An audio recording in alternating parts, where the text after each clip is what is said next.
Mesdames et messieurs, bonjour. Vous avez suivi il y a quelques instants la une des journaux sur notre chaîne. Et puis, c'est l'heure pour nous de décrypter quelques sujets au niveau des parutions de ce lundi. Et pour l'exercice, je suis avec un confrère, Ulrich Zinsou. Cher ami, bonjour. Bonjour Stanislas, bonjour à tous les amis téléspectateurs de Prime News TV Bénin.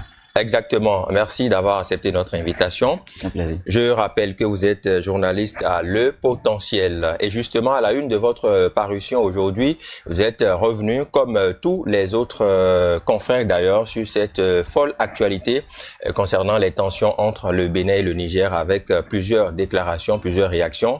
Vous avez d'ailleurs relayé la sortie médiatique de l'honorable Malik Seibou Gomina sur la télévision nationale ce dimanche. Déjà, revenons sur les tensions entre le Bénin et le Niger. On a pu observer la sortie du chef de l'État mercredi dernier. On a suivi aussi la sortie du porte-parole du gouvernement et la sortie aussi de la partie nigérienne qui vient quelque peu enfoncer le clou. À votre avis, au regard de tout ce qui s'est passé, qu'est-ce qu'on retient à l'heure actuelle de cette situation entre les deux pays? Oui, déjà Stanislas, merci déjà pour l'invitation.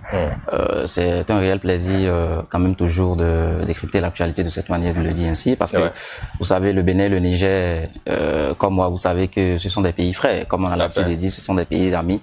Et déjà qu'on en vienne à ce que la relation entre les deux pays vienne jusqu'à cet extrême-là, c'est un peu désolant, c'est un peu compliqué. Mais déjà, ce qu'il faut retenir, vous savez comme moi également, que tout est parti quand même du coup d'État du 26 juillet 2023, avec le départ de l'ancien président Bazoum, jusque-là gardé par les militaires.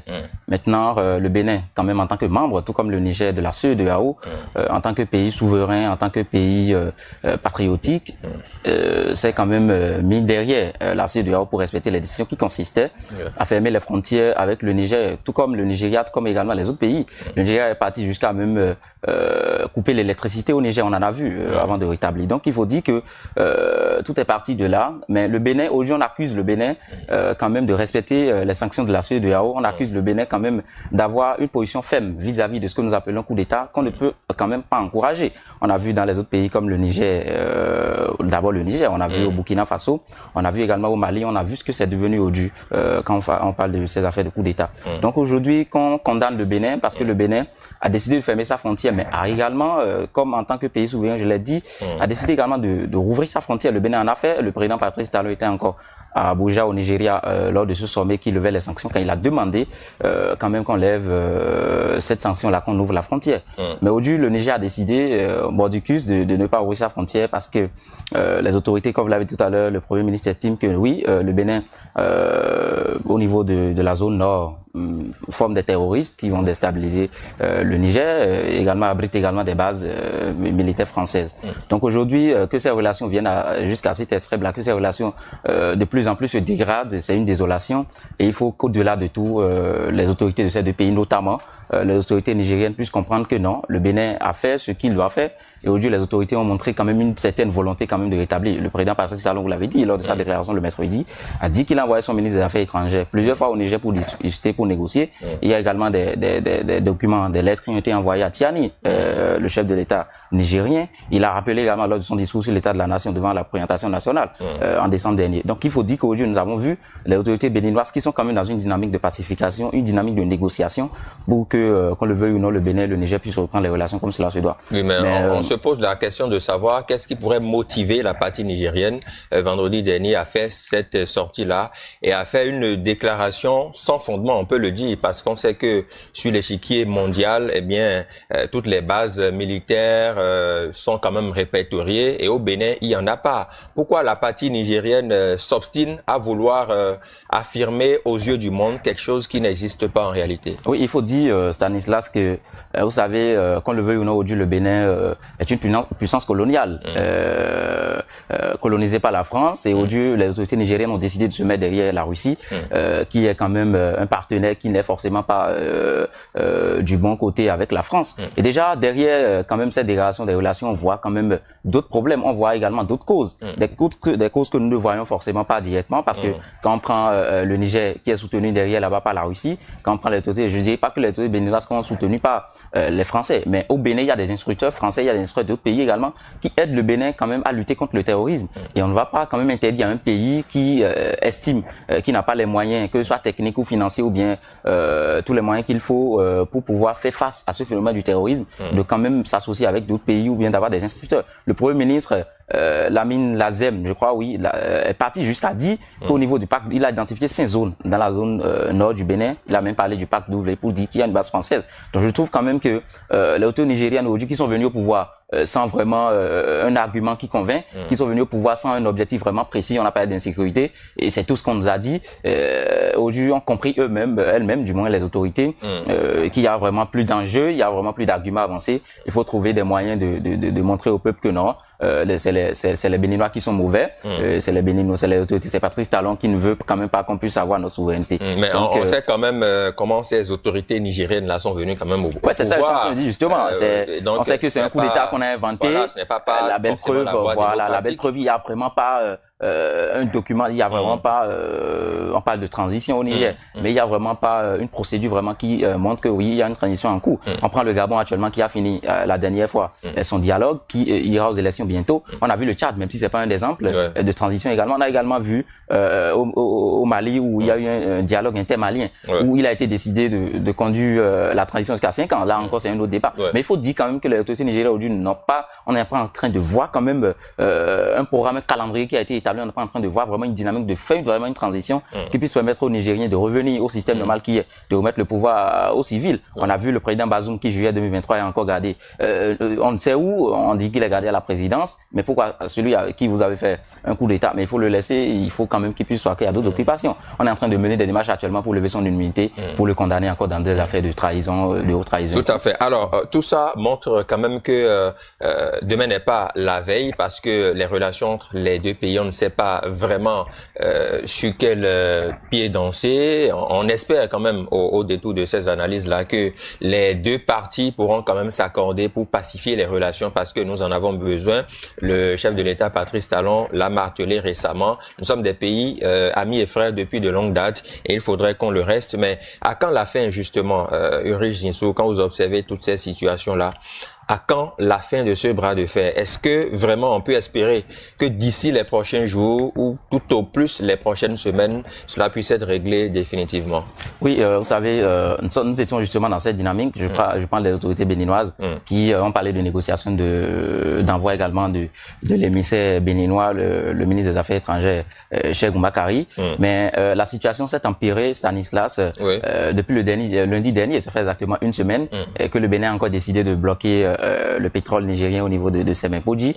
Et c'est pour dire également que le Bénin n'a pas voulu être un pays avec lequel il faut s'amuser de cette manière, parce que tous les États sont des États souverains, tous les États sont des États responsables qu'il faut respecter. Et vous avez suivi un peu les derniers développements, que ce soit au niveau de l'honorable Malik Gomina, député à l'Assemblée nationale du Parti Bloc républicain. Vous avez vu également le Parti UPR. C'est-à-dire aucun État ne va accepter quand même de se laisser faire de cette manière. Le Bénin a quand même joué sa partition en essayant de négocier, mais qu'on fasse des conférences de presse pour mentir, qu'on fasse des conférences de presse pour jeter de l'opprobre sur le Bénin en tant qu'État, je trouve que c'est pas bien. Nous espérons que cela puisse vraiment s'arranger, parce que en suivant un peu la conférence de presse du Premier ministre nigérien, nous constatons que les autorités ne sont du tout pas dans cette dynamique-là. Ils ont dit mordicus que jusqu'à nouvel ordre, avant qu'ils ne confirment que non, le Bénin n'est pas en train d'encourager les actes terroristes au niveau de leurs frontières, ils vont pas ouvrir de leur côté. Également, qui n'ont aucun problème avec le Bénin, c'est le pétrole, que ce sont les Chinois qui vont discuter avec nous. Donc, aucun chef d'État, même vous, Stanislas, si aujourd'hui on vous élisez président de la République du Bénin, vous n'allez pas accepter quand même qu'un État qui estime qu'il est votre frère s'amuse avec vous de cette manière, parce qu'il faut quand même qu'on puisse se respecter en tant qu'État. Et le chef de l'État, Patrice Talon, l'a dit, il n'y a aucune relation entre deux États qui se respectent, qui est faite de manière informelle. Les autorités nigériennes sont venues au Bénin pour inaugurer le pipeline de Semenkoji. Elles n'ont pas fait un tour à la présidence. Le chef d'État a dit qu'il n'était pas informé. Ce sont les Chinois qui informent le chef de l'État. Rien de sérieux ne se passe de cette manière. Les bateaux nigériens qui venaient au niveau de Semenkoji, et personne n'était informé. Rien de sérieux ne se passe de cette manière. Il faut ramener la balle à terre. Il faut que Tiani il s'est trouvé au débat et oublié quand même cette affaire qu'il appelle base militaire. Et j'ajoute que il y a le porte-parole du gouvernement qui a dit qu'une base militaire, ce n'est pas une aiguille, et c'est vrai. Une base militaire, comme vous l'avez dit dans votre introduction, c'est dit qu'on constate, on sait que dans tel pays, il y a des bases militaires et on sait comment ça se passe. Mais si le Niger dit de cette manière, je crois la semaine dernière, ils ont reçu le ministre des Affaires étrangères du Tchad. Le Tchad abrite aujourd'hui des bases militaires françaises. On a vu la relation avec le Tchad, on sait comment ça se passe au Tchad. Mais pourquoi il reproche au Tchad et que c'est au Bénin? Il faut reprocher, surtout que nous n'avons pas de base militaire au Bénin. Peut-être que leur raison est ailleurs. Oui, c'est ça, je dis justement, la raison ailleurs, il faut que Tchani puisse nous dire cette raison-là pour que lui-même vienne au Bénin pour faire le tour, pour nous vraiment démontrer de quoi il s'agit. Le porte-parole a dit, il peut venir avec tous les médias qu'il veut. Avec des drones et tout le matériel nécessaire pour voir. Pour constater. D'accord, Henri Ginsou, merci beaucoup. Je rappelle que ce sujet est traité également à la une de Prime News Monde de cette parution de ce lundi justement, où on parle de la supposée installation des bases militaires françaises, le gouvernement béninois qui réfute les allégations nigériennes alliées dans les colonnes. Parlons maintenant de ce second sujet qui a quand même retenu l'attention dans le week-end. C'est ce samedi où la marche des travailleurs béninois a été finalement autorisée et exécutée. On a vu un peu les images dans les rues de Cotonou, de la Bourse du Travail jusqu'à l'Étoile Rouge, destination fixée pour cette marche-là. Est-ce qu'on peut dire aujourd'hui que les travailleurs béninois, du moins la CSA Bénin et ses affiliés, sont satisfaits de ce qu'ils ont pu enfin marcher? Oui, j'ai vu un journal qui a écrit aujourd'hui enfin, Gasquiani Info qui a mis enfin à sa une. C'est pour dire vraiment réellement enfin, parce que qu'on le veuille ou non, les travailleurs béninois ou bien les travailleurs du monde ont quand même la légitime défense, ont quand même la légitime le droit légitime de marcher. Maintenant qu'on interdise que les travailleurs ne marchent pas, en tant que travailleurs vous-même, vous ne serez forcément pas d'accord. Mais qu'on vous autorise à vous exprimer à travers les rues de Cotonou, je crois quand même que c'est une belle expérience. On a vu les images qui ont circulé et les travailleurs sont sortis en grand nombre pour quand même déplorer la malgouvernance. C'est ce qu'ils ont dit, ce n'est pas moi qui le dis. Ils ont déploré la cherté de la vie, ils ont aussi déploré la disparition des acquis sociaux et le manque de dialogue entre gouvernement et syndicats. Donc aujourd'hui, il faut dire que c'est quand même très bien de voir les travailleurs marcher, de s'exprimer, quand même de dire ce qu'il faut. Mais la question que moi je me pose depuis le début, est-ce que c'est marcher qui est le problème? Est-ce que c'est se mettre dans les rues qui est le problème? C'est cette question que j'allais vous poser justement parce que ils ont pu marcher, d'accord, c'est peut-être une victoire pour eux, mais les Béninois ont toujours fait. S'il y avait des problèmes, les problèmes demeurent toujours. Alors, la marche a-t-elle vraiment résolu le problème? Parce que on a vu quand même qu'au cours de cette marche, il y a eu des déclarations, donc des rencontres annoncées bientôt avec le gouvernement, peut-être aussi avec l'Assemblée nationale, et donc des démarches sont menées dans ce sens.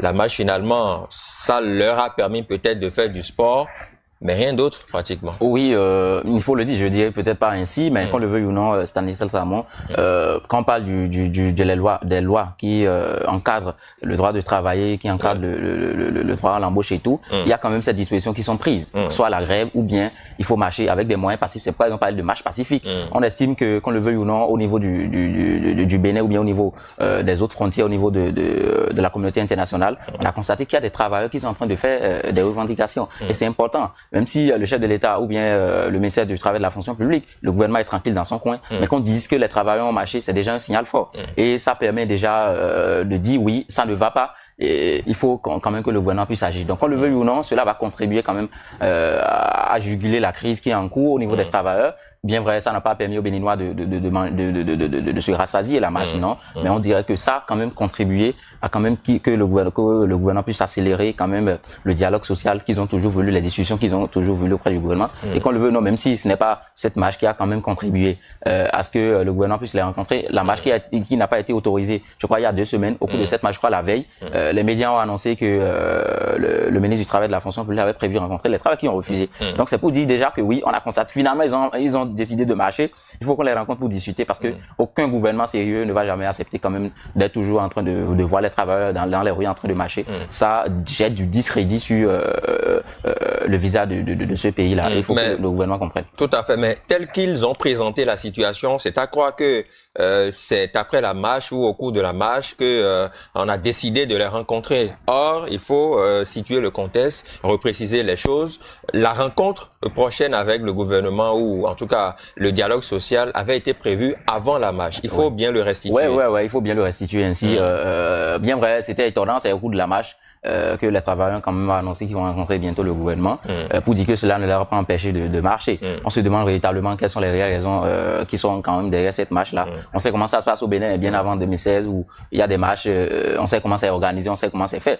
Donc il faut quand même dire que... Vous avez marché, vous? Non, je n'ai jamais marché. Ah d'accord. Comme vous avez dit avant 2016. Ouais. En tant qu'observateur de la situation sociopolitique, j'essaie de le dire ainsi. Vous pouvez marcher aussi pour faire du sport? Ouais, bien sûr, je le fais. Je marche souvent pour faire du sport, mais pas contre la cherté de la vie. J'estime que oui, il y a d'autres moyens de le faire. Et justement, cette rencontre qui est prévue avec le gouvernement est une belle occasion de discuter. Il faut toujours discuter, il faut toujours négocier pour trouver des moyens de sortie. Le gouvernement est un gouvernement qui écoute, c'est un gouvernement disponible, qui est prêt quand même à accompagner les travailleurs. On a vu quand même au début, il n'avait pas mené les démarches qu'il faut. Comme c'est dit par le préfet, il y a les démarches qui ont été menées, finalement, ils ont marché. C'est très bien, c'est une belle prouesse, mais surtout que la rencontre puisse quand même permettre quand même de trouver des solutions vis-à-vis de cette crise-là, parce que c'est toujours bien, cherté de la vie, oui, ou même vous êtes là. Je suis confronté à ça, tous les Béninois sont confrontés à ça, mais il faut trouver des moyens quand même de lutter contre ça. Et ce que je reproche souvent aux syndicats, c'est qu'il n'y a pas souvent des propositions vraiment concrètes. On a vu la déclaration qui a été faite, il y a eu des propositions qui ont été faites, mais au-delà de ça, contre la cherté de la vie, quelles sont les mesures qui sont menées? Est-ce qu'il y a des sensibilisations qui ont été faites? Est-ce qu'il y a des descentes sur le terrain pour quand même montrer quand même un attachement auprès des travailleurs au niveau de la population? Il y a ces démarches-là. Au lieu de se mettre à Cotonou pour marcher, alors que qu'à Malanville, à Sigbanan, dans mon village là-bas, il y a aussi ces problèmes-là qui sont observés. Exactement. Ulrich Zinsou, vous êtes journaliste à Le Potentiel. Nous allons aborder le troisième sujet dans le cadre de ce décryptage. C'est bien sûr cette visite finalement manquée à Rekia Madougou, l'ancien président de la République. Et c'est fort Dieudonné Soglo s'est rendu à la prison civile de Dako-Misrété, je crois, pour prendre une visite simple à l'ancienne garde des Sceaux du Bénin. Eh bien, il n'a pas pu la voir, et puis ça a suscité quand même quelques réactions sur la toile. Votre appréciation? Oui, c'est normal, parce que quand on parle de Rekia Madougou, vous savez, c'est un sujet qui préoccupe en tant que détenu de la prison civile Dako-Misrété, tout comme le professeur Joël Aïvo, détenu à la prison civile de Cotonou. Et déjà, quand on le dit ainsi, ça porte souvent des débats, c'est comme ça suscite des interrogations dans l'opinion publique nationale et internationale, parce que vous le savez, au niveau même des travailleurs de l'ONU, au niveau des instances régionales comme la CEDEAO ou tout, ces instances avaient quand même demandé au Bénin de libérer Rekia Madougou. Maintenant que l'ancien président M. Fort Dieudonné Soglo décide d'aller voir Rekia Madougou, il a dit dans son message que c'est pour la première fois il a décidé d'aller voir Rekia Madougou, que c'est comme ça se passe. Moi, ce que j'ai déploré, c'est quand même déjà en amont, j'apprécie déjà cette démarche, parce que oui, il faut montrer son attachement envers celle-là qui est en prison, qui quand même est en train de subir des choses par la prison, même si quelles que soient les conditions de la prison, n'est forcément pas pour ceux-là qui ont été une fois, n'est forcément pas un endroit qu'il faut encourager, même pour ses propres ennemis. Parce que quand je m'en tiens à sa déclaration, c'est qu'il estime qu'il a 92 ans déjà, et qu'il est ancien président de la République, et que déjà il a essayé de joindre le procureur. C'est pas sur place, il va joindre le procureur. Lui, il a dirigé ce pays, il a été président de la République, et déjà il a été finalement encore maire de Cotonou, et il essaie de voir comment ça se passe. Il faut pas qu'on pose des actes qui permettent de soutenir l'argument selon lequel le gouvernement veut nous empêcher de voir Rekia Madougou. C'est pareil pour les députés démocrates qui ont été dernièrement voir Madougou, qui ont été empêchés.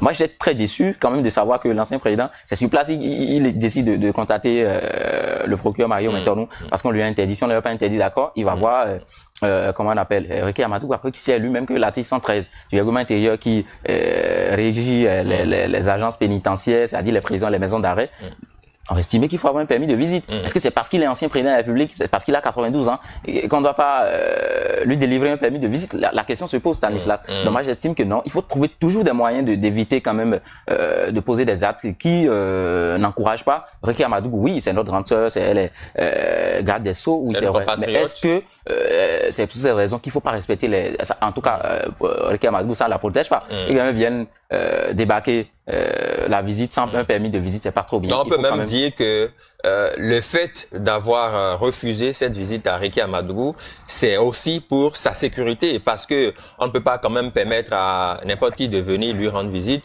fût-il un ancien président de la République et tout ça. Donc, si les procédures avaient été respectées, je ne pense pas que l'ancien président Nicéphore Dieudonné Soglo aurait manqué cette visite-là. Donc, il faut quand même, vous l'avez dit, il faut quand même refaire les procédures prochainement pour que, voilà, toutes les autorités soient saisies, qu'il ait le permis de visite et il pourra rendre visite à Ricky Amadougou dans les normes et dans les règles de l'art. Exactement, parce que quand le veut, il y a, c'est ce que moi je reproche souvent à nos opposants.